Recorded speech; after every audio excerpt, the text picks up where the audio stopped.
Paulo Guedes, eu junto com o líder Arthur Lira, para a gente tratar daquilo que está nos angustiando, né, ministro? Eu acho que a gente vem, inclusive, desde o governo do presidente Michel Temer, com a PEC do teto de gastos, com a reforma trabalhista, agora no governo do presidente Bolsonaro, outras reformas, a principal, a previdenciária, com um olhar sobre a melhoria da qualidade do gasto público, né? A pandemia fez o governo, de forma extraordinária, gastar mais, mas esses gastos não podem ser ampliados de forma infinita, né? Os recursos são finitos, a condição do Estado brasileiro é limitada. Então a gente começou a ver, e eu tenho falado isso, tenho conversado com o ministro, com os líderes, sobre essa preocupação de todo mundo agora tentar dar um jeitinho para conseguir, né, resolver os seus projetos, que sejam investimentos, entre outras áreas. E a gente veio aqui conversar com o ministro e deixar claro qual é a posição da presidência da Câmara, a posição de parte dos líderes.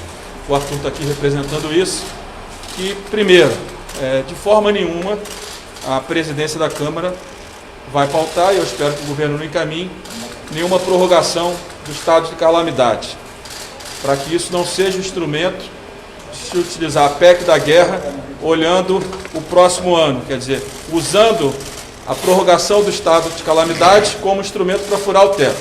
Então essa é uma questão. A segunda parte é que nós devemos e vamos retomar o debate sobre o gasto público.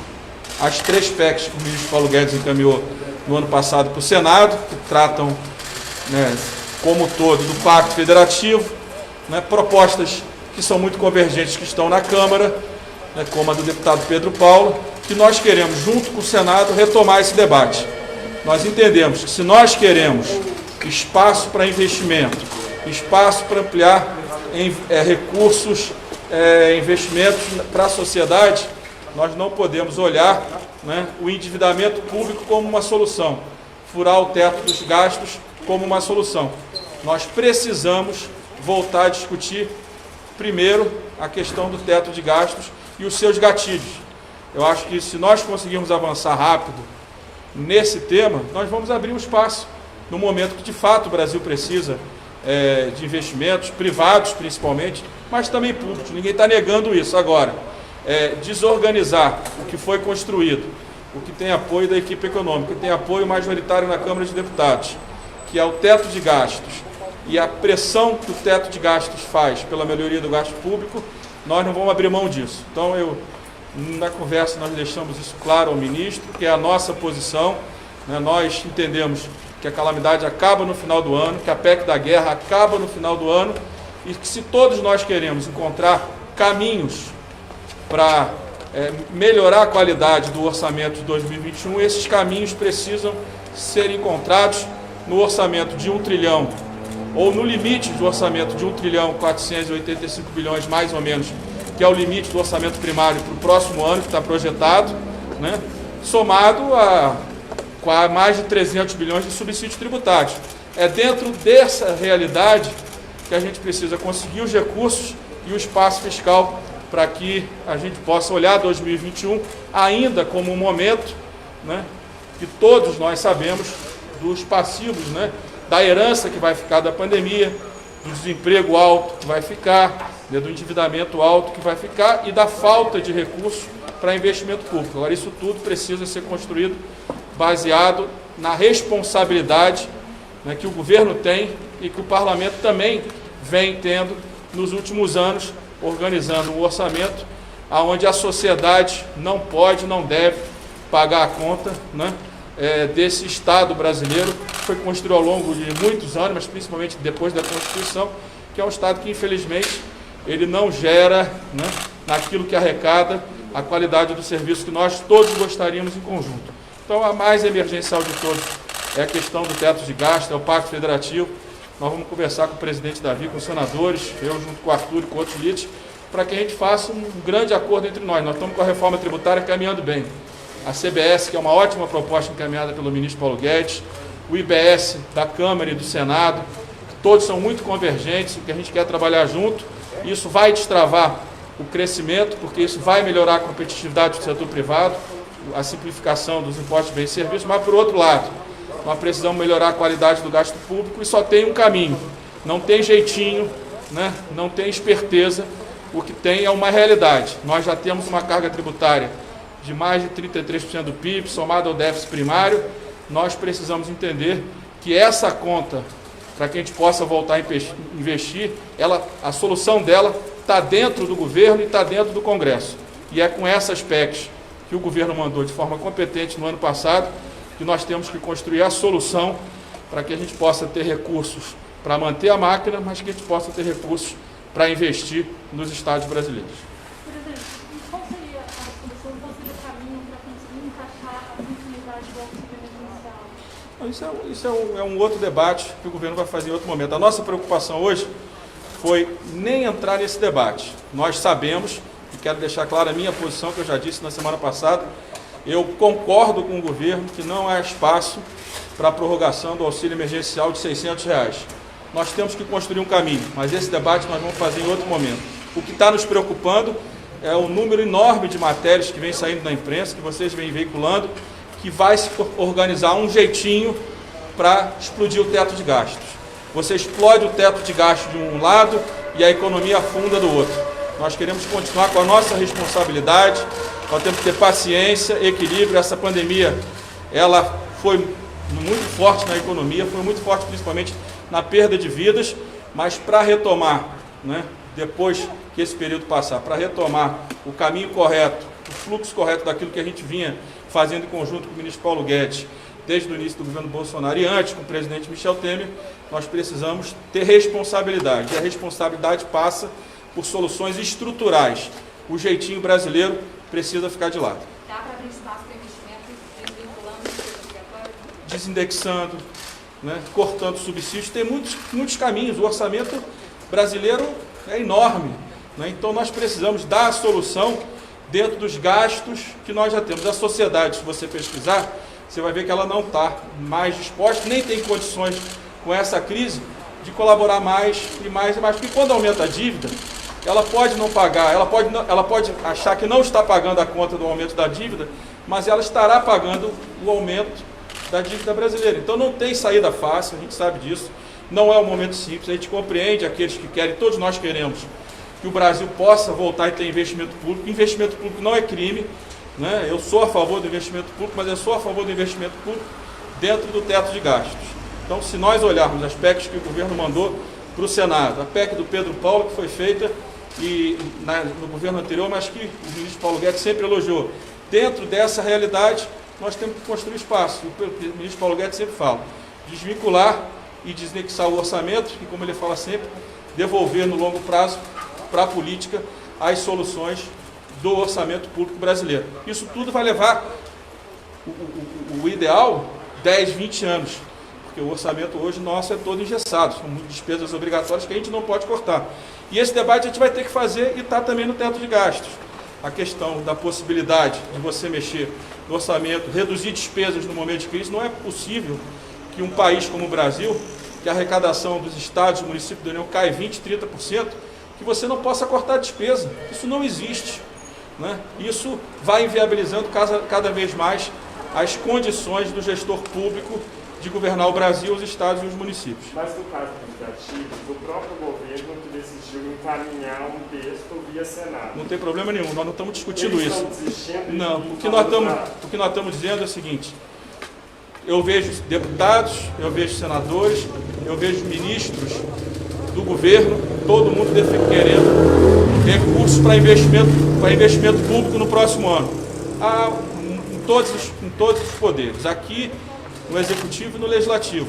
Todo mundo está pensando nisso. Então todo mundo tem que construir a solução, né? Tem senadores falando da necessidade de investimento, tem deputados falando e tem ministros da área de investimento do governo, da área de desenvolvimento regional, da área de infraestrutura, querendo recursos para investimento.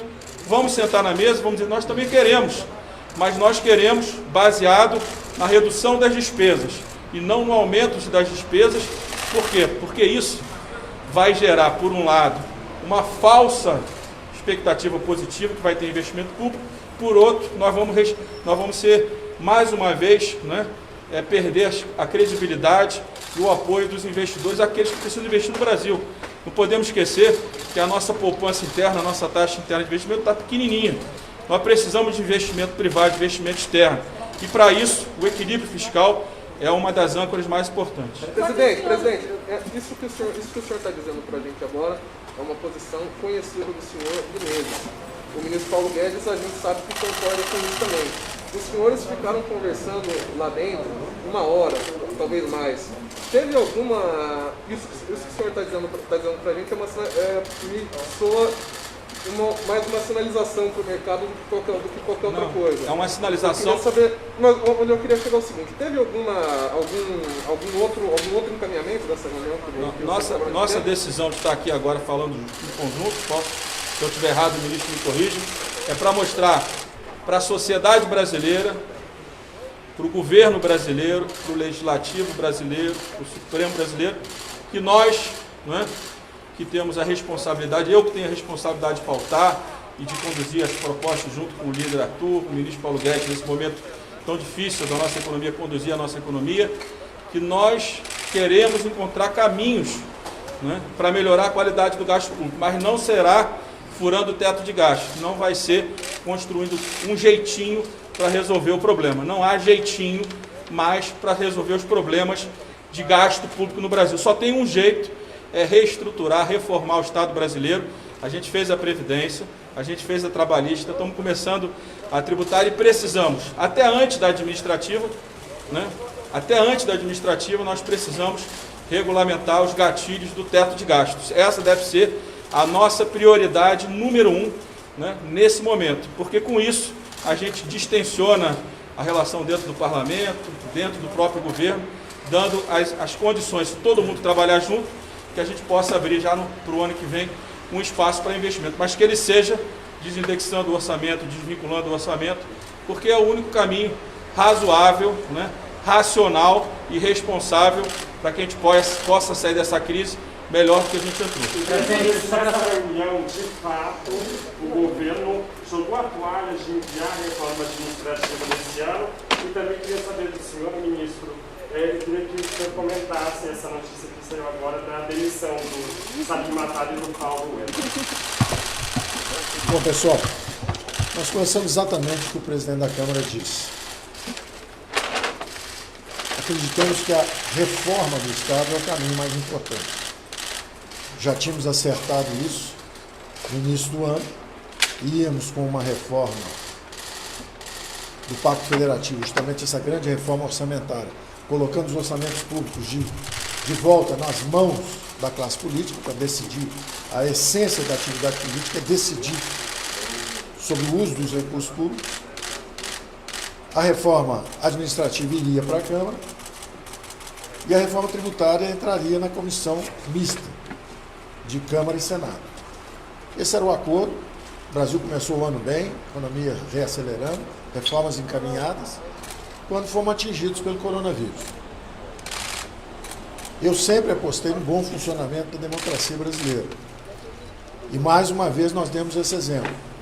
Mesmo nos desentendendo aqui ou ali, num passo ou no outro, a verdade é que trabalhamos juntos, desenhamos camadas de defesa da população brasileira, descentralizamos recursos para estados e municípios, usamos esses recursos de atendimento descentralizados que existiam para irrigar o sistema de atendimento, tanto de assistência social como saúde pública. Criamos o auxílio emergencial juntos, fizemos a primeira proposta, ela foi ampliada na Câmara, depois ampliada de novo pelo presidente Bolsonaro. Criamos as medidas de crédito, o dinheiro agora está chegando na ponta. Ampliamos juntos também o espaço de tempo de cobertura do auxílio emergencial. E ao contrário do início da crise, quando havia previsões de que o Brasil ia cair quase 10% do PIB, agora as revisões estão indicando 4 e pouco de queda, já com 4 e pouco de aumento para o ano que vem. Essas são as previsões. Eu sempre digo que não me comprometo com essas previsões, que em momentos como esse, há descontinuidade nos parâmetros. Os modelos cessam de funcionar. E depende muito da nossa atitude. Se nós agimos como estamos agindo, o Congresso trabalhou durante a crise. Fizemos há pouco tempo agora o saneamento, estamos vindo com gás natural, Hoje mesmo à tarde estávamos assinando no Palácio do Planalto cabotagem, a nossa medida. Então, estamos destravando o horizonte de investimentos para frente e estamos trabalhando juntos e conversando juntos. Não haverá nenhum apoio do Ministério da Economia a fura-tetos. Se tiver ministro fura-teto, eu vou brigar com o ministro fura-teto. Um trecho que vazou, inclusive, de uma reunião ministerial era essa. Tinha um ministro que dizia que o presidente aumenta a chance de reeleição furando teto e pulando cerca, e eu estava dizendo exatamente o contrário. Se o presidente quiser ser reeleito, nós temos que nos comportar dentro dos orçamentos, fazendo a coisa certa, enfrentando os desafios de reformas. Essa é a forma pela qual um governo pode dar certo e merece ser reeleito. Se começar a criar medidas que já foram adotadas no passado, nós já tivemos um mergulho numa crise, 2008, 2009, houve uma crise global, nós saímos da crise também com medidas fiscais emergenciais, só que nós nos esquecemos que aquilo eram despesas extraordinárias por algum tempo. E a insistência em continuar cavando, acabaram cavando um buraco fiscal enorme, sofreram impeachment por irresponsabilidade fiscal e deu errado. Como é que vai dar certo agora fazendo a mesma coisa errada? Então, esse ano é um ano extraordinário, onde nós tivemos que gastar mais recursos com saúde. O Brasil todo se uniu para salvar vidas e preservar empregos. Mesmo que brigando aqui ou ali, a verdade é que o sistema funcionou. O regime democrático brasileiro funcionou. Houve briga, houve demarcação de território, os estados, o Supremo disse que quem controla a crise eram os estados e municípios, então um joga a culpa no outro, do que aconteceu, se não aconteceu, mas a verdade é que o sistema funcionou. O Brasil conseguiu atravessar essa primeira onda. Estamos com dificuldade, estamos sofrendo, estamos sendo atingidos tragicamente, mas estamos atravessando essa onda. E as linhas vitais da economia brasileira estão funcionando. As pessoas não estão só com dinheiro na mão em prateleiras vazias, não, as prateleiras estão cheias, o sistema produtivo está funcionando. Então nós temos que trabalhar para que continue assim. Se nós tentarmos, no ano seguinte, a esse ano, que foi excepcional, seguimos com o padrão de gastos, nós vamos para o caos. E os conselheiros do presidente, que estão aconselhando a pular cerca, a furar teto, vão levar o presidente para uma zona de incerteza, para uma zona sombria, uma zona de impeachment, de irresponsabilidade fiscal.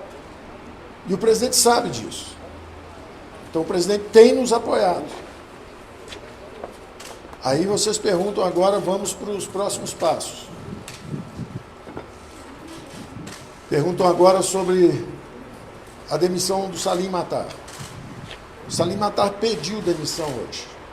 Ele pediu demissão hoje. E isso, na verdade, é um sinal de insatisfação dele com o ritmo de privatização. Não necessariamente, vocês têm que perguntar para o Salim, se ele está saindo, quem é que está impedindo a privatização. O que ele me diz é que é muito difícil privatizar, que o establishment não deixa haver privatização, que é tudo muito difícil, tudo muito emperrado, que tem que ter um apoio mais definido, mais decisivo. O que eu digo para o Salim, que eu sempre disse, é o seguinte: para fazer a reforma da Previdência, cada um de nós teve que lutar. Para fazer a cessão onerosa, cada um de nós teve que lutar. Para privatizar, cada um de nós tem que lutar. Não adianta ficar esperando a ajuda do Papai do Céu. Você tem que lutar. A nossa proposta foi de transformação do Estado. Então nós vamos tentar e vamos correr até conseguir. Então tem que perguntar a ele por quê, se ele cansou, se ele desistiu, o que houve. Agora o secretário Ebel também... Secretário Ebel é a mesma coisa, a reforma administrativa está parada. Então ele reclama também que a reforma administrativa parou. A transformação do Estado tem várias dimensões. Para fazer uma transformação do Estado, você tem várias dimensões. A reforma tributária é uma dimensão importantíssima. Ela diz exatamente como e quais serão os impostos. O Pacto Federativo diz como serão distribuídos esses recursos para estados e municípios, quais os mecanismos de defesa que os entes federativos têm perante a emergência fiscal e a crise fiscal que eles possam estar enfrentando. As privatizações, da mesma forma, são a transformação do Estado. Era um Estado empresário, que os militares fizeram lá atrás, e esse Estado foi cedendo à transformação para que seja um Estado social, em vez de um Estado empresário, com o governo central, com o Ministério do Planejamento, Petrobras, Eletrobras, Siderbras, Nuclebras, Portobras, nada disso. Queremos dinheiro do SUS, saúde, saneamento, educação, lá embaixo, no povo, onde o povo vive. Essa foi a proposta do presidente, que eu chamei de mais Brasil, menos Brasília. Então existe essa agenda de transformação. Em algumas dimensões nós estamos avançando bem. Avançamos com muito apoio do presidente da Câmara na reforma previdenciária. É uma dimensão importante, porque ela diz respeito justamente às gerações futuras. Nós preservamos as gerações futuras. Agora, não avançamos com a mesma velocidade nas privatizações. O ministro Salim, secretário especial, vai dizer, olha, o governo não está me ajudando. O governo pode dizer, olha, você tem que se empenhar mais. Os dois juntos podem reclamar e falar assim, puxa, o Congresso pode nos ajudar mais. Agora, são narrativas, cada um vai ter uma. Eu agradeço muito o trabalho dele, ele fez um levantamento extraordinário de tudo que o Estado tem, confirmou as nossas hipóteses durante a campanha, quando eu disse que o Estado tinha quase 1 trilhão em imóveis, ele disse que são mais do que 1 trilhão, é 1 trilhão e 200 bilhões de imóveis, e quase 1 trilhão em ações, em participações em empresas estatais. E ele confirma que nós temos 1 trilhão. Eu cheguei a propor para o Salim o seguinte, vamos criar o Fundo Brasil, pega esse 1 trilhão de imóveis mais 1 trilhão de ativos e vamos fazer um programa de transferência de riqueza para o povo brasileiro. Se a gente diz que as estatais são do povo, não vamos deixar mais as estatais serem roubadas, como foi roubada no passado. Vamos criar um sistema que a cada 3 meses elas prestam as contas de como é que está, transparente, se os imóveis estão alugados, se estão bem usados, e no final do ano vamos pagar os dividendos sociais. Dividendos sociais, vamos distribuir para os mais pobres brasileiros o resultado dessas empresas. Ministro, na semana passada, na comissão mista, o senhor falou que depois da CBS, o senhor pensava em outras 3 etapas para tributário. Redução de IPI, desoneração da folha e imposto de renda. Eu vou seguir a sugestão do nosso presidente da Câmara. Isso é pauta para outra conversa. A única exceção que eu estou fazendo é que foi uma notícia que saiu agora, é que 2 secretários especiais, e andaram falando, teve uma demandada. O caso anterior não era uma demandada. O Mansueto ficou conosco 1 ano além do combinado, numa atitude generosa. O Caio tinha chegado um pouco depois, saiu um pouco antes também. E o Troillo não saiu. O Troillo está conosco, é presidente do Banco dos BRICS. Então tinham saído, na verdade, 2 pessoas. Aí saiu o Rubem Novaes, saiu dizendo que está cansado, tem 75 anos, prefere ficar perto dos netos e não gostou dos ares de Brasília. Ele explica depois que ares são esses. Eu também dizia para o Rubem, eu quero vender esse banco. Mas o presidente não quer. Então, na verdade, essas coisas acontecem no governo. Eu, se pudesse, privatizava todas as estatais. Agora, para privatizar todas, você tem que privatizar pelo menos 2 ou 3. Nós não conseguimos nem 2 ou 3. Isso é preocupante. Então, o trabalho não está andando nessa dimensão. É natural que o governo esteja preocupado, é natural que o secretário estivesse preocupado também. E, da mesma forma, se a reforma administrativa trava, senhores, quem dá o timing das reformas é a política. Quem tem voto é a política. Se o presidente da Câmara quiser pautar algo, é pautado. Se ele não quiser, não é pautado. Se o presidente da República quiser mandar alguma reforma, ela é mandada. Se ele não quiser, não é mandada. Quem manda não é o ministro, quem manda não são os secretários. E o secretário, quando o negócio não estiver andando, ele pode desistir ou ele pode insistir. Então, é simplesmente isso que aconteceu. Em nome da transparência, o Salim hoje me disse o seguinte, a privatização não está andando, eu prefiro sair. E o Ebel me disse o seguinte, a reforma tributária não está sendo enviada, a reforma administrativa não está sendo enviada, eu prefiro sair. Esse é o fato, essa é a verdade. Eu não escondo. Então você fala assim, houve uma debandada? Hoje houve. Presidente, então para ficar Hoje na pauta, houve uma debandada. Para ficar na pauta então, presidente, o presidente da Câmara disse que a Câmara não vai pautar nada relacionado à prorrogação do decreto de calamidade pública. Nem nós pedimos, nem nós pedimos. Nós estamos tratando de especulações. Nós estamos em total acordo. Nós não estamos... Se a pandemia se extingue esse ano, como esperamos todos, por que pediríamos a prorrogação para o ano que vem? Para criar uma farsa? Para hipotecar o futuro dos nossos filhos e netos, nos endividando em bola de neve? É o contrário. Se nós esse ano gastamos muito e tivemos que sair do trilho numa medida emergencial, onde necessária, onde o Brasil reagiu a essa crise, o que nós temos que fazer agora? Voltar para o trilho, seguindo as reformas, e se quisermos espaço, como todos queremos, para investimento público, para outras atividades, temos que ter coragem de enfrentar a verdade orçamentária. A política é a arte de fazer escolhas sobre o uso de recursos públicos. Ministro, se os senhores todos concordam na manutenção do teto de gastos, o senhor acha que está faltando um reforço para a defesa do presidente Bolsonaro?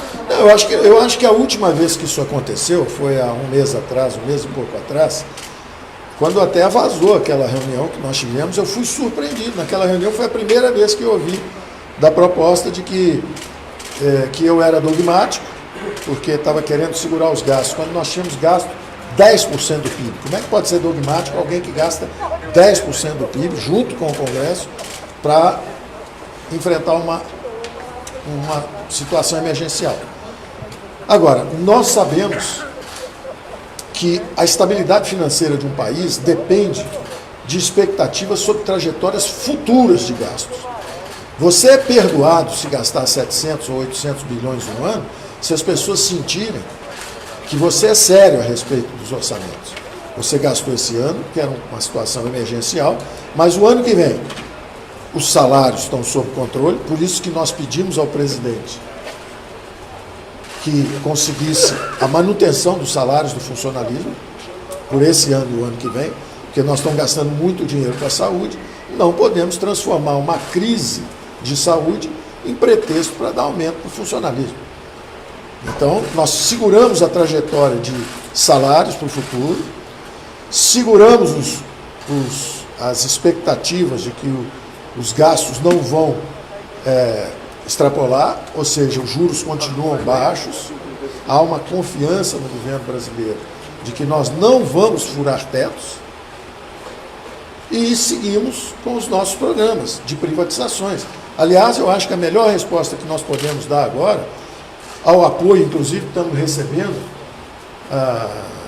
do líder do Centro Democrático também, é exatamente o que ele falou conosco. Ministro, nós estamos fazendo o apoio por medidas estruturais, orgânicas. Vamos até demonstrar isso apoiando 1, 2, 3, 4 privatizações importantes. Nós gostaríamos de privatizar 3, 4 grandes empresas para mostrar que nós estamos nesse caminho. Eu falo com transparência o seguinte: nós gostaríamos de Eletrobras, nós gostaríamos de PPSA, nós gostaríamos de Correios e nós gostaríamos de Docas de Santos. São 4 grandes empresas. A Docas de Santos é por onde passa todo o tráfego de importação e exportação marítima brasileiro. Então, Docas de Santos é simbólica, é importante. Acho que a Eletrobras, para sinalizar exatamente um futuro onde não vai faltar energia se o Brasil voltar a crescer. Eu acho que PPSA, porque nós fizemos um regime de partilha, que é um regime ruim, tanto que os maiores petroleiras não vieram para o leilão da maior fronteira de petróleo no mundo. Nós temos a maior fronteira de petróleo do mundo e as 18 maiores petroleiras sumiram daqui. Ninguém estava aqui. O presidente teve que, no final, pedir apoio a um chinês para participar do leilão. Então, nós achamos que se o sistema fosse um sistema de concessão, ia haver um enorme sucesso e bilhões vindo em direção a esses investimentos em petróleo.